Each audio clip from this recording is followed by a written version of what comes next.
Kung mapapansin nyo mga kamahintek, ito yung TV na sinauna pa, yung may likod na television. Pero kung mapapansin nyo, kahit may likod siya or lumang TV na siya at sinauna, is nakakapanood pa rin ng YouTube videos dito. Gamit lamang yung...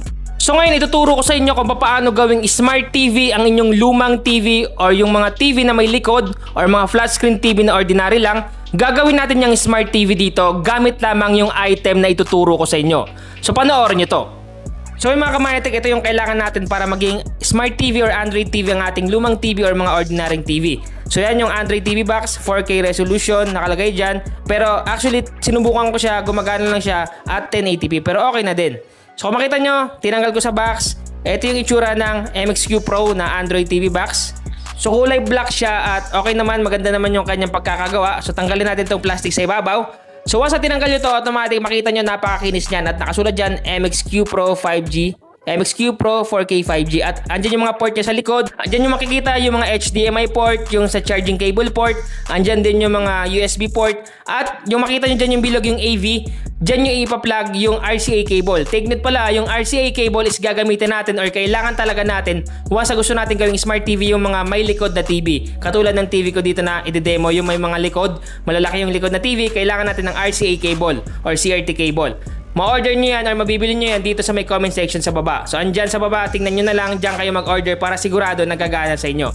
So ito na yung mga laman ng box. Andyan syempre yung remote control, hindi mawawala. At lalagyan nyo na lang yan ng battery. At bukod sa remote control, hindi mawawala dito yung HDMI cable. So yung HDMI cable dito is gagamitin natin para i-connect yung TV sa MXQ Pro para mas malinaw yung kanyang mapuproduce na image or video quality. So kailangan natin tong HDMI cable na to.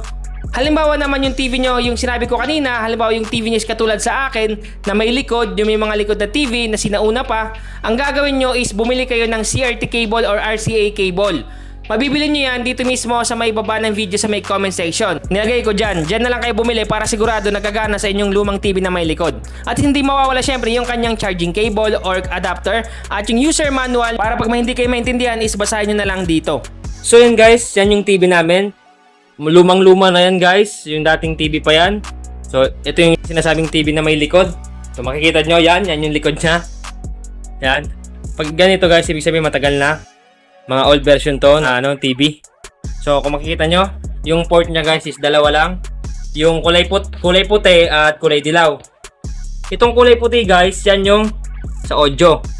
Yung kulay dilaw, yan. Hindi na masyadong dilaw kasi sa sobrang luma na. Yan yung dilaw, yan yung video.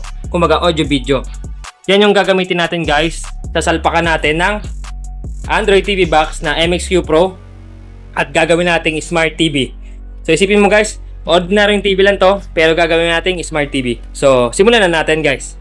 So guys, una natin gagawin is ikabit muna natin yung Android TV box na MXQ Pro. Ikabit muna natin yung audio video nya. Okay? So, di ba kanina may HDMI na tinatawag HDMI cable? So ang gagamitin natin dito kasi yung TV namin is makaluma na. So pag makaluma yung TV, ang gagamitin nating cable is yung RCA cable. So ito yun guys. Ito yung RCA cable. Pakita ko sa inyo ha. So yan yun. Ito yung RCA cable na tinatawag. Diba kung yung TV nyo is walang HDMI port at hindi pwede saksak yung HDMI cable, ito yung sasaksak natin. Ito yung audio video na tinatawag. May pula, may puti, may yellow. Yung yellow is yung video, yung puti at pula is yung sa audio yan. Tapos ito, i-connect natin to mismo dito sa Android TV box. So i-connect na natin. Yan, nilagay ko ulit ng plastic para hindi marumihan. So guys, yung tinuro ko kanina, di ba? Ito yung audio video. Yung nakalagay na AB. So dito natin i-connect to. Okay? So connect natin. By the way guys, pag bibili kayo ng RCA cable na ganito, make sure lang na bilhin nyo yung universal na RCA cable kasi yung iba hindi compatible sa Android TV box. So pag bibili kayo nito, bilhin nyo yung universal na RCA cable.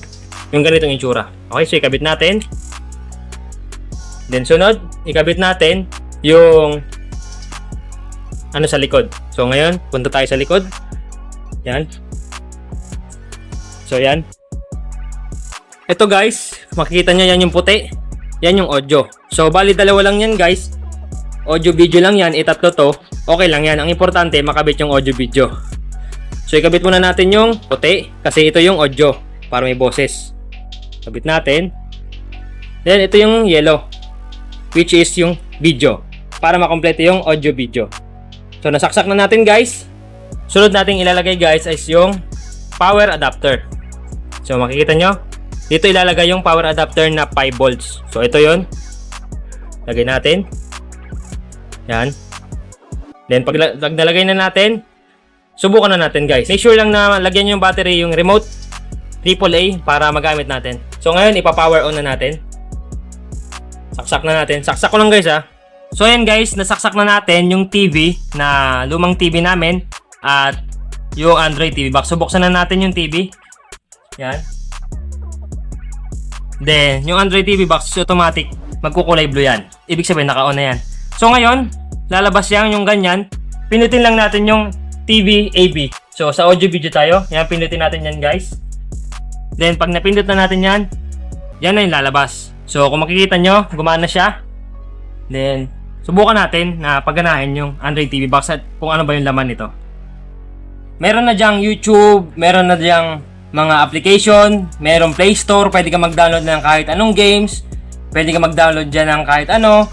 Magkakaroon ka din dyan ng Facebook, kung gusto mo mag-open ng Facebook, pwede dyan. Panood ka na dyan ng mga cable channels na iba-iba, Facebook, YouTube, at kahit ano pa. So, yung ordinary TV natin is magiging smart TV. So, isipin mo yon, yung lumang TV mo, pwede na mag-Facebook, mag-YouTube, mag-internet, at kahit ano pa guys, maaari mong gawin dito sa Android TV box na MXQ Pro 5G. So, ngayon subukan na natin guys para maniwala kayo. Kailangan lang dito guys na meron kayong internet connection. Kung meron kayong wifi sa bahay nyo, mas better. Kung wala naman kayong wifi guys, basta may cellphone kayo na Android, meron dong tinatawag na wifi hotspot. So mag-hotspot kayo sa cellphone nyo. Then pag nag-hotspot kayo sa cellphone nyo, pwede kayo mag-connect sa cellphone at makakapanood kayo dito. Simulan na natin. So una natin guys, subukan yung YouTube. Papakita ko sa inyo yung mga features niya. Yan, YouTube. Pag clinic mo yung YouTube, yan. Automatic maglo-loading yan. So yan, makikita nyo. Hindi lang siya masyado malinaw sa camera kasi nga, i-reflect lang kasi sa camera yung brightness niya. Pero gumagana siya guys. So makikita nyo, ayan. Makakita na tayo ng mga YouTube. So subukan natin i-search yung sa asawa ko, okay? So ito pala yung YouTube channel ng asawa ko. Search natin. Sashmil Vlogs. So yan. Try natin guys para makita nyo. Then ngayon susubukan natin mag-play ng isa. So papakita ko sa inyo na gumagana talaga gamit lamang ang aming lumang TV. So makikita nyo guys, yung TV namin lumang-luma na, pero nakita nyo naman, pwede mag-search ng YouTube. So click natin yan. So yan, makikita nyo guys, hinaan ko lang. So yan, makikita nyo guys na nag-play nga talaga. So kung makikita nyo sa screen, parang may mga alon-alon siya. So natural lang yan kasi binibideo natin. Pero kung hindi natin binibideo sa actual, makikita nyo malinaw talaga siya guys, kasing linaw niya yung HD na mga palabas. So makikita nyo, ayan, nagpi-play nga yung YouTube. Ito pa yung ibang mga features ng MXQ Android TV box. So balik tayo sa home. So ayan guys, yan, meron siyang online video, may music, ito yung settings niya, local, may apps. So sa may apps, may mga dinownload na ako dyan. So nag-download na rin ako ng LiveNet TV.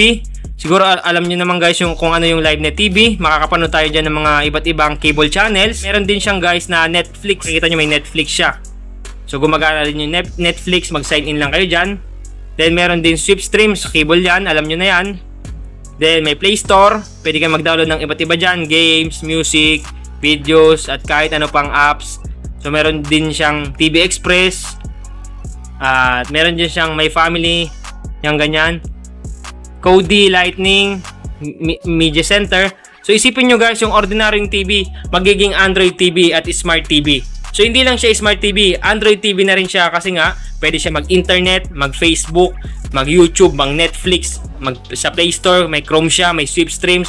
Kahit ano guys, magagawa nyo dito. Pwede nyo siyang lagyan ng keyboard at mouse para mas easy yung paggalaw dito. Isipin nyo, yung simpleng TV lang namin yan. Makikita nyo, simpleng TV lang yan guys. Yung datihan pa yan na TV. Yan, gamit lang yung RCA cable. Kasi hindi pwedeng HDMI. Gamit lang yan. Pwede na maging Smart TV yung ating ordinaryong TV.